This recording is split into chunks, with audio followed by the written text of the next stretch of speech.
and think, okay, this is what we think it is, but they're saying, no, it's this. And where do we go? We decide, okay, this is our conservative, this is a more... I think we have to figure out, with actuarial advice or whatever, where should we think it is, so that when we can do our financial planning and think of the commitments we're going to make and tax revenues and so forth, that we have a realistic view of what that's going to be. All right. Doug, thank you very much. Welcome. We will look forward to seeing you again soon with new numbers and maybe more positive outlook. So we'll move on to our next item, and it is the review of our financial report for the 7 months ended January 31st, 2013, and we'll have Finance Director Robert Barron give the report. Robert.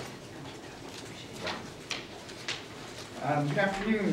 This is a snapshot of our financials as of January 31st. It's basically the 7th month into the fiscal year. And for our general fund, that would be at 58.3%, where we would be in relation to our budget. So you'll see our chart that reflects the 7th month of the fiscal year. And the left bar column, the left column is the budget.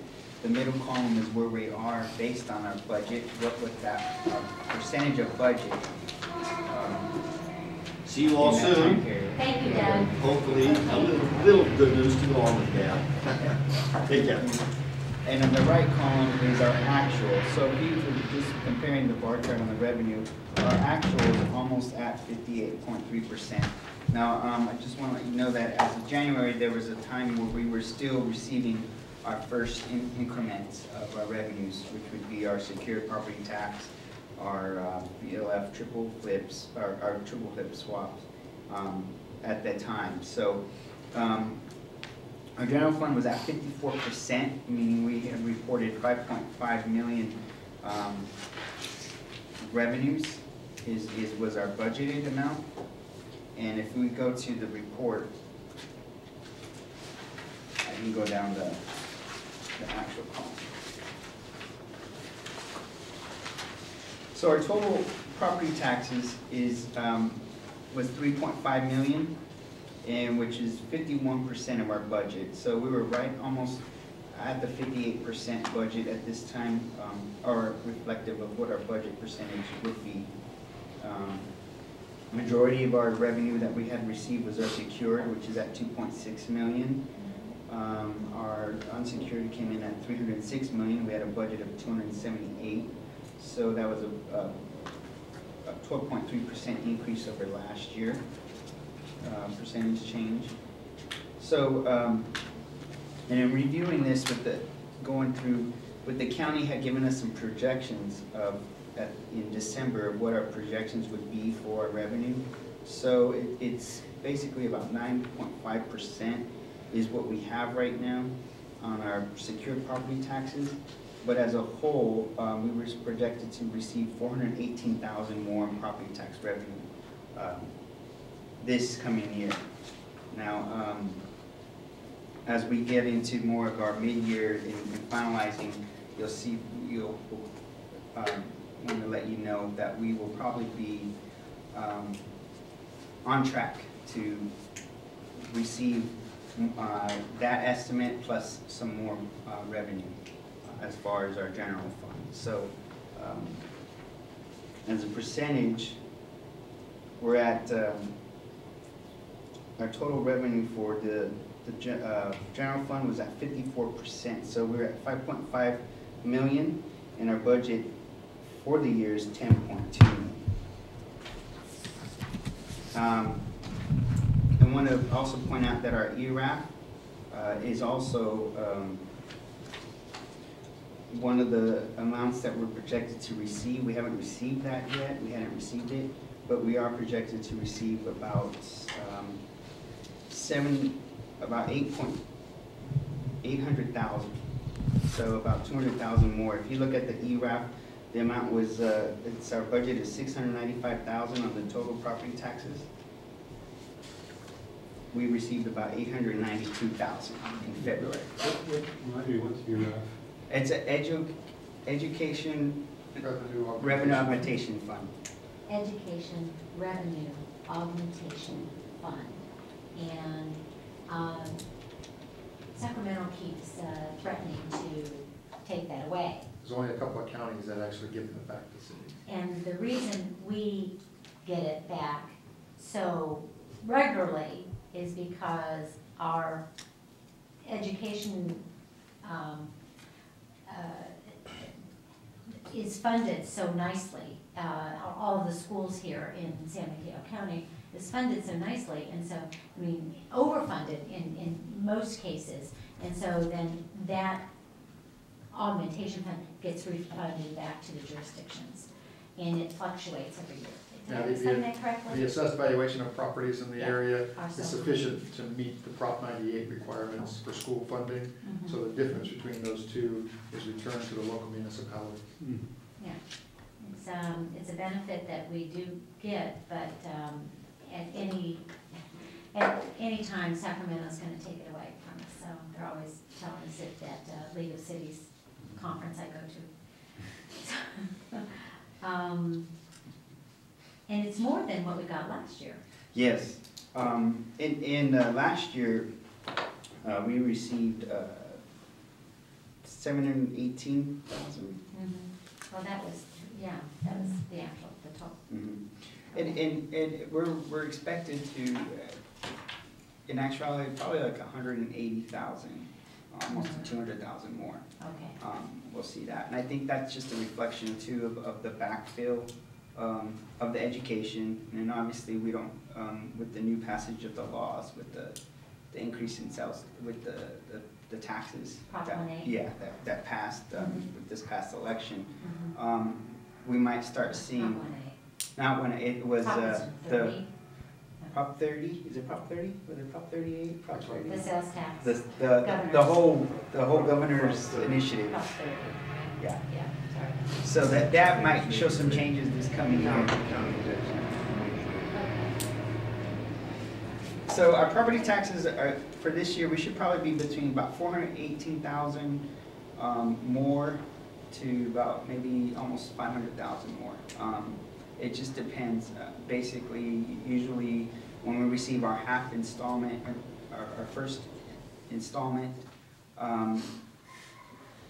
usually we're going to get that same amount in the second half. And sometimes it could be more. It just depends on how the property tax comes in. And the different VOF, the triple flip swaps that are in relation to the sales tax and property tax. Our sales tax, we're at 55%. We have budgeted 115,000 for this year in our total sales tax. What's the primary source for sales tax? Our primary source right now, it's mostly through, it's our share of, because we don't have any businesses. No, we don't have business, No. home occupations Yeah. sometimes have products, as well as vendors that come through. There's no one big source then? No. Or it's a use tax, like if someone, like last year, I think there was like $64,000 windfall Yeah. because someone had paid use tax for Art or something. purchased art at painting. So, I wanted to bring up this. Are we ever going to maybe talk to council about initiating a business license fee for the catering trucks that come through the town, at construction sites? Because to my knowledge, they don't pay a fee, and they don't even are required to have a business license. Under our current law, you're correct. They're probably escaping that in some way, but there's probably something else we can maybe do. To amend our business license ordinance and create the new tax, it requires a vote. of Because the at community. number 28. Yeah, Prop 62 and Prop 26 and all those. Of course. So it's a tax, so you have to go to a vote of the community to vote for it now. I would expect that the community would be supportive of a tax on food trucks coming. But, that's the process we have to do. It's something you could look at in the goals. It just seems like they're all over the place, and, we don't have any benefit from them. Roughly, how much money are you thinking could be taxed? Millions or? No, no.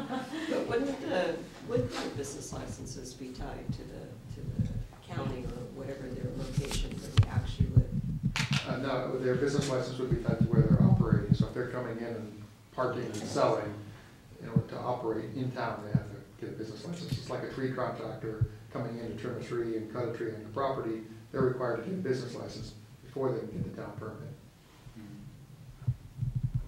Yeah, you're looking at, what, 15 trucks total? They'd probably quit coming if you taxed them. Is that the most? Okay, well, that's gonna die on the floor. Well, there's other ways to get at them. I mean, they should not be operating a business from the public right of way. So we could go at them in that way and kind of move So them they have to have along, an or encroachment permit? require them to get some sort of processing permit or use permit to do that. And there's Well, other it's just that ways. we've had so many complaints from residents recently, for construction, congestion and traffic, and then the catering trucks just add to it because. But your goal is to get rid of them, not to tax them, sounds like. Well, that's not my goal necessarily, because then the workers would have to get in their cars and drive around and, Bring down lunch. There's a good and a bad. right, If you right. ask people to leave a site, Mhm. what ends up coming back is trash of Taco Bell all the way down your street. Yeah, If you have a locale that comes to you, it's eaten and the garbage is right there, well. which the construction company is obligated to remove. Yeah, So you have the additional what if's going to happen. It's a little number, I think actually, why not? If it's something coming in, it's providing a service, it probably won't be a big fee, they'll probably pay it. mhm, You know, if you get a benefit from it, why not? You know, and if it's something that you want to deter, it might give a small deterrence, but it is actually a benefit to the construction overall, which produces revenue to us, which we want to definitely. promote. It does. But 9% extend increase in property tax If you want to rate. extend it a little bit, why should the workers park for free? They should have to buy a parking permit from the city of Atherton to be on the job site. The cars are all over the road. They're just saying, where do you want to go with this thing? Mm, the construction, yeah. Just the like parking contractor. meter. You go to Redwood City, Middle Park, you have to pay the meter. Come to Atherton, you can work on a construction site, you don't have to pay the meter. I mean, if we're looking for obscure Wow. revenue sources, I'm being facetious Yeah. to some degree. It's an interesting concept. Yeah. Okay, Robert, I interrupted I know, it's your, great, it's great dialogue, no. So that, we're going to vote for a taco charge. There you go. No, Very quality road. I don't have a problem with it, I really don't. Any ideas for revenue is always a good one. it's okay, I used to buy lunch here, but it doesn't come by anymore. No, but no, it's something that I think, we can continue to just, keep an eye on. Just real quick, sales and use tax, our budget is $115,000, so far we've received $64,000, we're about 55.5% on our budget, for that. Our franchise fees, our big franchise fees are their PG&E, Cal Water, garbage and cable. As of, we've received $190,000. We're at 24.6% of our budget. And the reason for that is because of the timing of when we get those franchise fees. So like PG&E, Cal Water, they'll start to come in March, April for the year. So that's why you'll see we haven't received some yet. So on those, that one's, I think, as a total, franchise fees should be fine. I think one to watch would be the garbage rates for the probably end of fiscal year could probably be down. We're budgeted about $330,000. That could probably be down about $20,000, just because of I think just in the historical of what we've been receiving through the waste hauler. So the volume is down. Yeah. Yeah, and I think too, a lot of it is the projection that, you know, one, the volume is down, and then two, how the number of, whether if it's a yard bin, or how many bins they have, that's a change. Yeah, so that's something that, The downsizing to the black Right. containers, yeah. yeah. I mean, the goal was to reduce the hard garbage waste, the black garbage waste, and have more compost waste and recycling. And I think that we're achieving that. The flip side of it is that It's affecting the revenue, fee, right. the franchise Yeah, we're fee. subsidizing the green waste by quite a bit, yeah. quite a bit, and that may change. So, okay? So, and then, business license renewals, as far as business license, we're at 134,000, our budget was 160,000. So we're, about 84% of our budget currently right now. I project that we'll probably finish, at budget, maybe a little bit more. Do you have any kind of a cut as to the kinds of businesses and how much they're contributing? On our businesses, it's a certain, rate, and then most of our business licenses are contractors, and. The 90% of it? Yeah, 90%, and it's usually, and it's a flat rate. And that's the difference between, some cities will have different categories. Some cities will have it based off of gross receipts, kind of deal. So it just depends on the municipal code. Which we have to audit. Right, Yeah. right, on the municipal receipts, on the gross receipts, there's the option, that's in the code where you can go out and audit. But right now, most of our business license fees, our majority of business license fees are flat fees. And a lot of that, our businesses licenses are contractors, tree removers, kind of deals. So that's what drives it. Going to our building fees, we're at 701,000, and our budget's at 1.3 million. So we're about 51.8% on that. For us right now, and this is at the end of January, this could change. I think we might be below a little bit budget going forward to finish the year. And it's only just basically where we're at right now.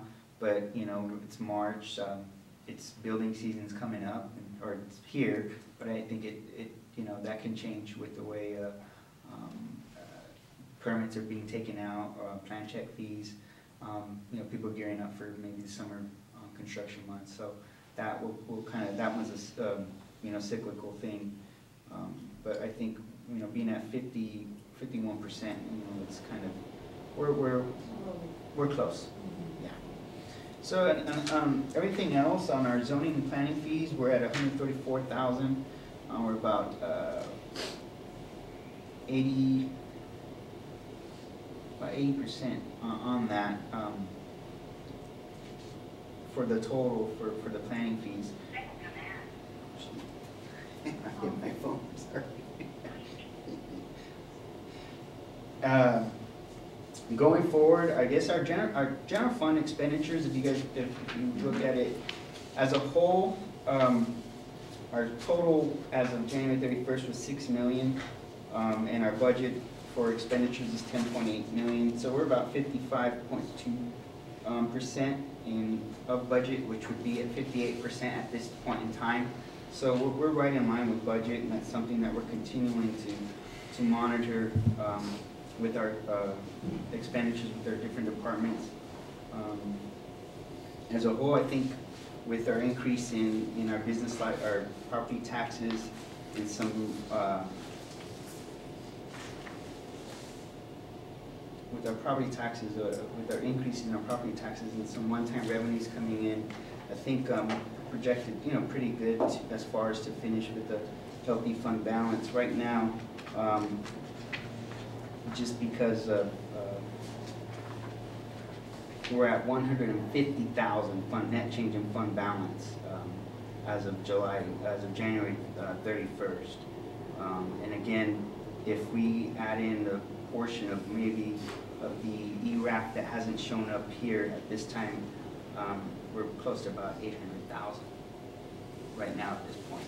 And projecting out the rest of the fiscal year, I think we should probably be, with some one-time revenues, is 350,000 we got from Facebook, about 184,000 we got from a settlement claim. Close to, right now with those, about 900,000 right now. Robert, is there a reason why you don't break down the reserve into the various buckets we've said we want to allocate? No, I will break that out for the next report for what is 20%, what is the emergency fund. The restricted. Yeah, the restricted. Right, all the restricted funds, so that we can See where it's identify at, those, yeah. okay? Based on our cost and stability from here. Does any of the committee members have any questions for Robert about his financial report? Does any member of the public have a question for the finance director? Not this time. I'm sorry that I didn't open it up to public comments for Doug before, and I guess I felt if you wanted to say something, you would have. I certainly would. I came to listen. Okay, thank you. I apologize for that. Okay, so we just received the general fund financial report for January 31st, 2013. We don't have to take any action on that. Thank you very much, Robert. You're welcome. And again, next time you can break out Yes. the restricted. I already made a note for that, and then you know, one of the questions last time was kind of bundling up the building revenue and the planning revenue, and we did it this time. So Nice work. I'm making note of it, and I will put that in there. You know, check on you on that one. Okay. So yes, definitely I'll break that out, so we know going forward from month to month what our rev total is as far as the reserves. How are you resource-wise now in the finance department? We have a full-time, we have June, he's our accountant, he's doing a great job, he's doing really well. Then we have an accounting technician right now that is basically a contract. But we went to recruit for the position, and we got about 60 resumes. 60? Yes. So Teresa and I are supposed to schedule this week for the week of March 18th. So by today and tomorrow, we'll notify those that we've chose. So we're going to interview about 5. And go with. Now, this would be a full-time person, and Yes. our contract worker is only part-time at this point, right? Yes. Right now, our contract workers is Monday through Thursday, 8 hours a day, Okay. basically. Yeah. So it forfeits time. It's not, okay. Yeah. And I mean, I see her there every time I come in. so- Yeah. She's been there about a year. She's done a great job as well. So we also encouraged her to apply Okay. for the position. So yeah. She want to be your interviewee? Yes. Yes, she is. So I just have one Yes. question. Our previous meeting, which I had number 5 Yes. in minutes, I brought up the flush account that hopefully we collect on the SB 90. The statement Oh of yes, costs. the claims, The SB claims 90 for claims. funding for police time and education for political candidates that may come through. The political candidates, I did have a discussion with Chief Ed Flint on that. On those, we're not getting reimbursed for, unfortunately. It's just, I would think that visible though is the amount, the money that's being spent on that, in the city manager's report or something like that. yeah, I can get with him and see, okay, what during this Along time, with so much, you yeah, know, and, what would you think? Yeah, exactly. It's probably not gonna be a big number, but Well, I think it's it's, pretty it's a sizable number that, yeah. again, Yeah. the public should know that we're Like actually so. watching. We're spending You know, all this if money. we can get the Right. government to refund those expenditures that we should not have just, Right. or at least request it. Or just If send they a give it or not, letter, it's a yeah. different story, if you don't request it, you may never get it. Fundraising across the town was. Yeah, so let him put that on his political action form. But no, and then SB mandate state mandated claims, SB90 claims, we did submit those in early February. They weren't a lot, but No. I think it was total almost 34,000, I think, about, yeah. how much of that will we get? What was the reason they just decided to deny the claim, or? They deny them flat out of the box. And you can appeal, or there's no appeal process? They just don't put money towards it, so Even though the law, the Constitution, they say there is, but that goes back to the whole, I think 2004 when they did the whole new tax measures that, you know, we're required to do all these things, so we should get reimbursed. At one point, I think in 2008, they did pay some, but that was for 2004, 2005. yeah. And ever since, all you're doing is you're filing them, and all you're paying to get them filed, that's it. And So I realize it creates a toxic asset. You know, it's certainly an asset that's on the books, but the owner should be, you should do it anyways. I don't think it's a big filing fee to do it. well, I think it's like, we get a consultant that has the forms, they do all the, we give them the data and everything, they fill it out, they research and verify, because you have to provide, one is the Brown Act, the meeting laws, but you have to submit all the agendas, you know, and all that, and they pay, there's a rate that they'll pay, reimburse you for. And we submit those claims, but we don't create a receivable for So we haven't gotten anything, but have other agencies gotten money back? them. I have no idea, I'll Very, to you. very Yeah, few. ask for Yeah. consultant. Ask for a consultant. And there used to be consultants that would take this deal. Contingency. We'll Yeah, submit the yeah. claim, and when we get the revenue, you cut us a percentage of that check. Yeah. They went away quickly. when Yeah. the state stopped funding those mandates. They want it up front, but yeah, on those, just, we don't carry those on our books, because all it is it's a receivable that just ages and ages. Okay. All right, let's go on to our next item, which is to discuss the city auditor selection process. I don't believe there was anything in our agenda packet No. about And that, this- so Robert's going to give that report. Yeah, this is just a discussion that has been brought up, and the committee would like to get that process going for looking into an RFP for our auditors. Currently, our auditor is in their second option of the one-year agreement to finish to do our audit for this fiscal year 2013.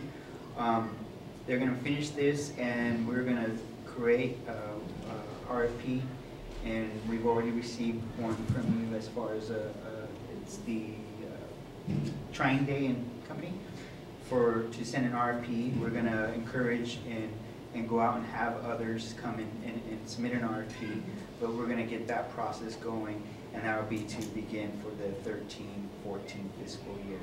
So, That's why I asked him how many city governments he worked on, because that particular company is the one that did Hillsborough, and they did Portola Valley, and they did. You mean the actuarial? They were the actual auditors, and they're the actual Nicolay? ones who were Oh, the company that I recommended that we at least send an RFP to. Cities need to do that. From what I understand, I think they did Hillsborough, I believe they did Portola Valley, I think they did San Mateo, if I'm not mistaken. We'll get it back when they get the reference list of what they've done. And the reasoning is, again, we should have you know, a bottom line of, are we within line of what other locations near to us? And follow, not that we want to follow their footsteps, but certainly if the pricing comes in correct, if the analysis is something that you're in agreement with, then maybe we want to look at somebody else. for this It's always good to change auditors every few years. And it is, yeah. How many years they've been on it? I think they started the 9-10 year? So this would be the Mays third. and Associates, I think it was in 2009. Yeah. Yeah, and you know, there'll be one This is their also, 5th year. yeah. There'll be one that we will also invite them to be part of the RFP submit, but, you know, we'll open it up as a whole and go from there as far as. It'd be nice to have 3 or 4 Mhm. at least. Yeah, well, I have a feeling once we create one, we'll have more than enough. Yeah. So will the RFP come back to this committee for review, or is it going to be staff? No, we can definitely, we'll look at that process and bring one back, or, We'll prepare the RFP, does the committee want to look at it before we send it to the council for review? I don't think the RFP, we should have to look at it. Are they looking for price or what? Just a request for proposal to do it, so it'll come with a price or maybe 1, 2, 3-year option. Maybe want to have the committee involved in the selection process or something like that. Yeah, After the RFP. Yeah, after the RFP. So we'll send that to the normal process, get it to the council, get it out, and then bring it back for interviews. Sounds good. Okay, moving on. I think we talked about setting our next meeting date, agenda and time. Our next meeting is going to be April 9th, 2 p.m. I And- expect a birthday cake. is that your birthday? Yes, Diane, as vice chair and everything. We'll have to make sure that the chair, if not, you know, Not a problem. be free for the day. So, and are there any specific agenda items that any member of the committee would like to make sure is on the agenda? Well, this is the one where we're going to hear alternative projections that we can believe for their pension. The refreshed? I will come up with some. You- If I've been talking with CalPERS, and just seeing the last couple of years on the rate, I mean, what they project, what the rate is and what the actual rate, if you look at 1 year and you see the actual rate, I mean, there's a difference. So we can't kind of go by with, okay, this is what we project next year and say, I mean, maybe we can come up with an inflation of 2% more on what the It's projection not to have is. some judgment if Yeah. that's brought to it, sure. Yeah. Okay. And do you think Mr. Nicolay, Doug will come back with the refreshed OPEB information? Yes. I think that, That's going to be a pretty good size And- agenda right there. yeah, I really like to see it. so maybe city manager can talk with him a little bit. Well, we can pull the audited financial statements of those communities, and what you're kind of asking for is the footnotes Yes. to the OPEB Yeah. and What are they pension plans paying? as to what are they doing Right. with those investments. The communities that are similar size in Right. our San Mateo Go County. And then we to can our website, see- Window Valley. And sometimes we use Montessorino. You could as a- probably talk to your city manager group too about that. Unless you have to do more. Well, the audited financial statements are public, whether How we're about on the Belvin? internet or not, we can still get a copy. How about Belvin? They're similar as well. You could, if you could have that discussion with your city manager, you could probably get even more information in terms of. Governor's worse off than, Worse off. worse off in their unfunded actual liabilities. They have not put money aside for them. They're going to pay as you go until they pay them down. They've got about a 9-year funding horizon left before they're paid off, but they don't want to chase margins and do all those other things, so their finance committee said, let's just pay. These guys are tough, you guys are tough. Yeah, they are. I Yeah, mean, are they? but it's good because,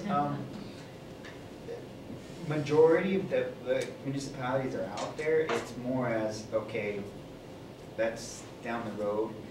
And a lot of, but you gotta look too at the financial resources of these last couple of years. It's been very difficult. That's been the least of the concerns. Most of the concern is, how do we get to day-to-day operations? Or fill the pothole. Right, exactly. Street maintenance, maintaining your police presence, public safety, that's been the priority. And even that's been hard. So, and I agree, I think we're kind of a unique situation where with our retirement and the amount of employees, I mean, it could be a lot worse. We could be a city of San Jose, we could be a city of Stockton, exactly. There's a city, that's a city anymore? It's a conservative shift. I think this Gang is a Turk. very good meeting. Call for a motion to adjourn. So move. Second. All in favor? Aye. We're adjourned.